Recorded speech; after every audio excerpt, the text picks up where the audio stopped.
Episode 1. If muscle cars had a royal family, the Hemi Cuda would be the cousin who shows up late to dinner wearing sunglasses indoors, revs the engine in the driveway, and somehow everyone still forgives him. The 1970-71 Plymouth Cuda sits right at that peak moment when Detroit was still handing out horsepower like Halloween candy, and the world hadn't fully become the "please initial here that you understand fun is not guaranteed" era. Let's translate the name, because it sounds like a threat. Cuda is short for barracuda, and yes, it's named after a fish, the kind of fish that looks like it's been cut off in traffic its whole life. Plymouth took the barracuda and offered a more performance-flavored version called the Cuda, then let you season it with whatever engine you dared to order. Hemi is the famous 426 cubic inch V8 with hemispherical combustion chambers. The engineering bit matters, but the real takeaway is simple. It was built to breathe like an Olympic swimmer and hit like a bar brawler who did cardio. You don't need a whiteboard. You need to understand that when people say Hemi, they're not whispering a specification. They're invoking a folklore creature. It's a word that makes grown adults lower their voice, as if the engine might hear them. Now, Mopar myth translator time.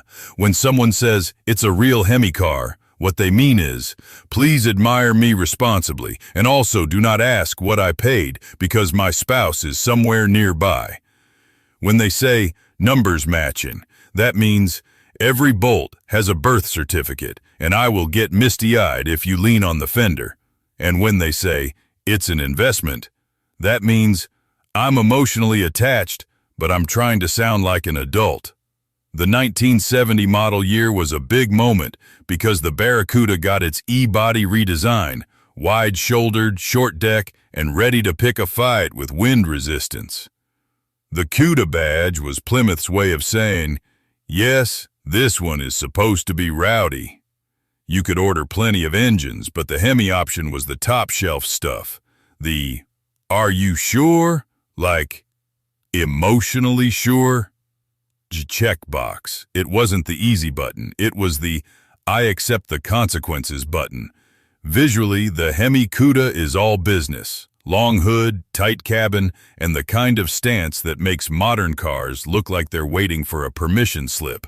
With the right hood setup, sometimes including the iconic shaker scoop, this car doesn't just hint at power, it advertises it, like a billboard that also burns gasoline. It's equal parts performance and posture, a car that looks fast even when it's parked.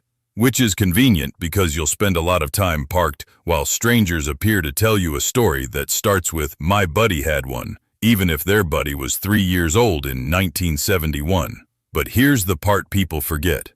The legend isn't only about speed, it's about timing. Insurance companies were starting to side-eye horsepower. Emissions rules were tightening, buyers were changing. The window for ordering a factory-new street car that felt like a drag strip confession was closing. That mood, peak muscle, last call energy, is baked into the sheet metal. So if you're wondering why the Hemi Cuda became a unicorn, it's not just because Hemi. It's because it was the perfect storm of design, performance, in a rapidly shrinking moment in history. And yes, it also helps that it looks like it could win a fight with a parking garage. Episode 2. The Hemi Cuda doesn't just sit there, it looms. Park 1 next to a modern car, and the modern car immediately starts checking its posture and promising to eat more vegetables. The 1970-71 styling is the kind of honest aggression you don't really get anymore. No fake vents practicing for a Broadway audition, no screens the size of a toaster oven, just sheet metal with an attitude problem. Start with the proportions. The hood looks like it was designed by someone who thought subtlety was a French pastry. The fenders have that muscular swell, like the car is flexing even while it's shut off. The roofline and rear quarters have this planted, coiled look, like the car is waiting for you to say something disrespectful. And the grille? It's not smiling. It's evaluating you. The whole front end gives off "I don't lose arguments, I end them" energy. Chrome therapy session. Pull up a chair. Why do people get emotionally attached to chrome? Because it's jewelry for machinery. It's the car equivalent of cufflinks. It says, "Yes, I'm here for violence, but I dressed up for it." And on a Cuda, The bright work is just enough to frame the menace, not turn it into a disco ball. It's tasteful intimidation, which is the best kind. Graphics matter too. Some cars wore bold side stripes and callouts that didn't whisper what they were.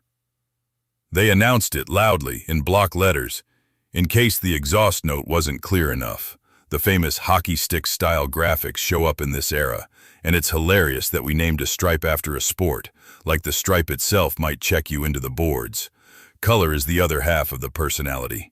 Chrysler's high-impact colors became part of the identity, brightness as a lifestyle choice. It's like the paint is yelling, "Don't worry, I'll be seen." And even when the car isn't painted in a loud shade, the shape still reads loud. A black Hemi Cuda whispers, but it whispers, "I know where you parked." Then there's the hood situation. Some cars wore the shaker, an engine-mounted scoop that moves with the engine. It's the world's most charmingly unnecessary honesty feature.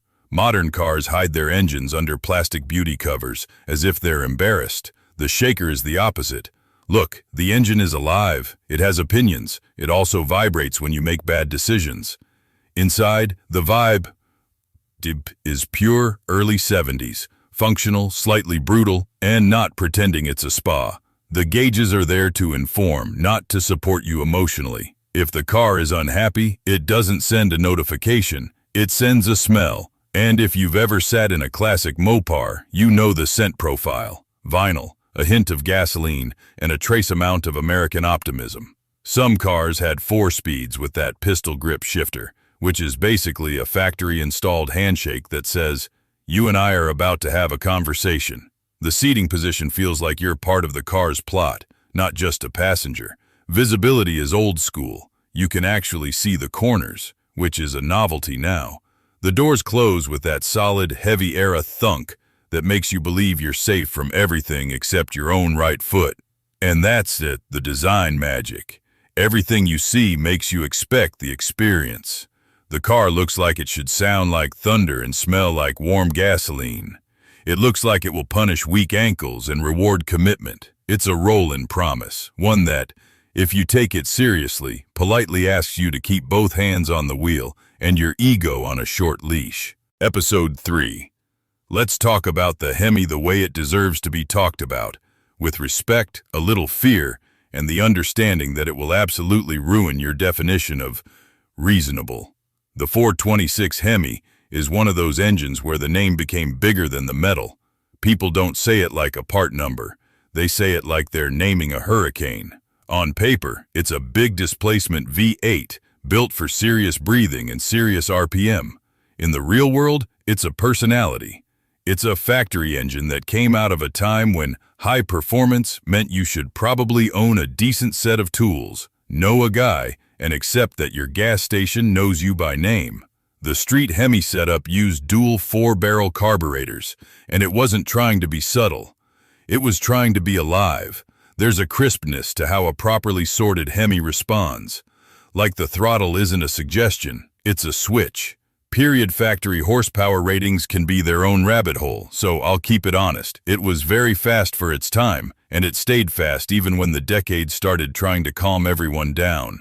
The car doesn't need a brag sheet. It has an exhaust note that sounds like it's filing a complaint with the laws of physics.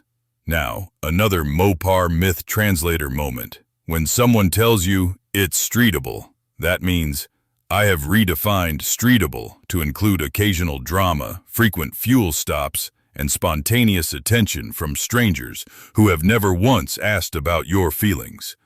When they say, it's a beast, that means it can idle in traffic like a grumpy bulldog, and it will not apologize. And when they say, it likes to rev, that means if you lug it, it will judge you. The thing about the Hemi option in that era is that it wasn't the easy button. It added cost. It could be more demanding to live with. It wasn't necessarily what the average buyer wanted for commuting, unless your commute involved a drag strip and a personal vendetta. So the Hemi cars were never everybody had one machines. They were somebody checked the box machines, and that makes them feel like factory-approved mischief. Imagine the driving experience in the simplest terms. You turn the key and the car doesn't so much start as it announces itself. The idle has that slightly impatient rhythm, like it's tapping its foot. You roll into the throttle, and the front end gets light in a way that makes your brain do math. You don't need to be a professional driver to feel it. You just need to be aware that physics is about to collect rent. And yes, there's a practical side. Big block muscle is generous with torque and also generous with fuel consumption. The engine bay generates heat like it's trying to cook you a small lunch. The brakes and tires were designed in a different era, so by modern standards, you don't drive this car so much as you negotiate with it. That's part of the charm. It demands attention. It's not a background activity. But when everything is sorted, the reward is that raw mechanical connection. No filters, no curated soundtrack piped through speakers, just the feeling that you're controlling a large, loud idea from 1970 that somehow still makes total emotional sense. It's a reminder that driver engagement used to be spelled with capital letters and occasional sweat. It also teaches you restraint. A modern performance car flattens the experience and makes you feel like a hero. A Hemi Cuda makes you earn it. The steering isn't featherlight. The chassis talks back, and the rear tires will happily convert confidence into tire smoke if you treat throttle like a light switch. When it all hooks up, though, it feels like a clean punchline. Loud setup, instant payoff. Episode 4. Here's where the hobby gets spicy. 1970 versus 1971. If you're expecting a dramatic makeover, it's more like two siblings wearing different shoes. The basic body and vibe are the same. E-body muscle with a hood long enough to host a picnic. The changes tend to live in the details. Trim, small styling cues, option groupings shifting around, and the kinds of year-to-year tweaks that make one person shrug and another person open a binder like they're presenting evidence in court. And speaking of court, the Concours courtroom is now in session, where the prosecution is a guy named Rick, who owns calipers. Exhibit A. Your hose clamp appears to be from a different zip code. Exhibit B. This stripe is 3/16 of an inch too happy. Exhibit C. That paint has the wrong kind of optimism. The judge is a retired engineer who hasn't smiled since 1984. The jury is 12 people who all whisper, "That's still a beautiful car, though." Here's the balanced truth. Those small differences can matter, especially for originality and high-level restoration. They also don't matter at all if your goal is to enjoy the car without turning your weekend into a forensic investigation. A well-sorted Cuda that looks right, drives right, and makes you grin is doing the job. The job is not to win an argument on the internet. The job is to make your inner teenager shout, "Yes!" For a lot of folks, the real 1970 versus 1971 conversation is less about which year is better and more about which one you encountered first. That first sighting becomes your baseline, and then every other car is either correct or suspicious, like you're auditioning as an extra in a detective show called Originality Unit. Keep your sense of humor. These cars were built to be driven, not to be turned into a stress test. Now, for the elephant in the garage. Originals, tributes, clones, recreations, whatever term people use depending on how brave they're feeling. Because real Hemi Cuda cars are such a big deal, there's a whole universe of cars that started life as something else and later got promoted. That can be totally fine, as long as everyone is honest about what it is. A tribute can be a blast and a smart way to experience the look and feel without the anxiety. An undisclosed clone is just a magic trick where the truth is optional and the bill is not. Documentation matters. Tags, VINs, paperwork, and expert eyes. These cars live at an intersection of history and money, which means details aren't just trivia. They're identity. If you're shopping, the smartest move is usually the boring one. Verify, verify again, and bring someone who is not emotionally in love with the car yet. Enthusiasm is great, but enthusiasm has a terrible track record with receipts. Restoration versus preservation is another fork in the road. Some cars are time capsules, some are projects, some are restored in a way that's basically a very expensive reimagining. None of that is automatically wrong. Just know what you're looking at and decide whether you want a museum piece or a machine you can actually live with. If you want to drive it, modern upgrades can be sensible. Just don't pretend the car came from the factory with 20-25 level stopping power. History is charming, but gravity stays undefeated. Because ultimately, 1970 or 1971, the point is the same. It's a Cuda with an attitude. And if you're lucky enough to experience one, original or tribute, your face will understand before your brain does. Episode 5, The Hemi. Cuda didn't just become a car, it became a symbol. One part performance, one part poster ink, and one part my uncle swears he almost bought one in 1972. This is the machine that lives in garages, dreams, and the corner of every conversation where someone says, they just don't make 'em like that, and then immediately forgets that we also used to smoke on airplanes. Pop culture helped, of course. The shape is instantly readable. Even people who don't know a camshaft from a milkshake can look at a Cuda and understand the assignment. Go fast, look angry, leave no room for nonsense. It's the kind of car that makes strangers appear out of thin air with stories. Some are true, some are spiritually true. All of them are delivered with the confidence of a courtroom witness. Mopar Myth Translator returns for closing arguments. When someone says, this is the baddest one, that means, please ignore the fact that baddest is impossible to measure and just enjoy the vibe. When they say, it's a legend, that's usually code for, I remember a poster, a magazine cover, or a neighbor firing one up at 6 a.m., and I've been chasing that feeling ever since. And that's the heart of it. The legend is bigger than the spec sheet. Yes, it's a serious performance car from the muscle era.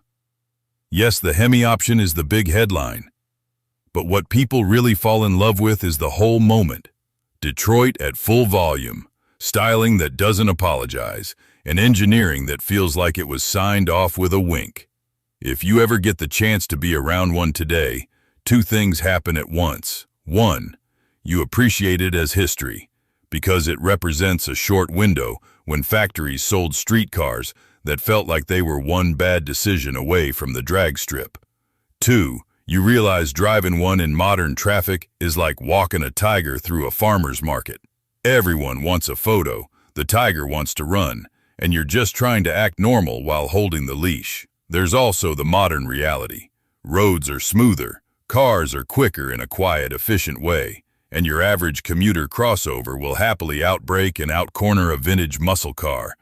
That's not an insult. That's progress.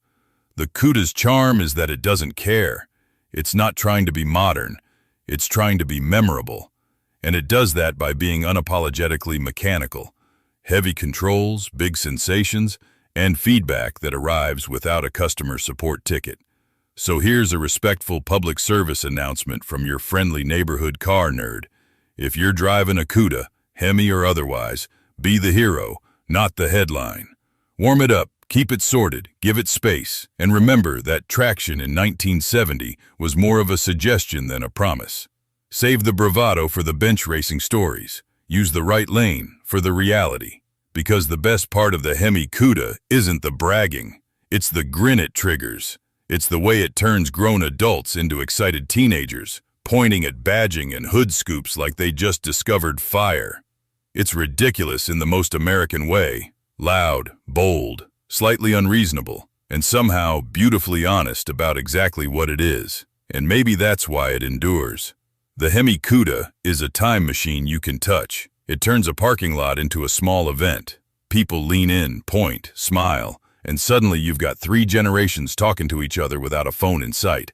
A car can't fix the world, but it can absolutely improve a Tuesday. That's a pretty good legacy for a fish named Coop with an engine that sounds like thunder learning how to speak.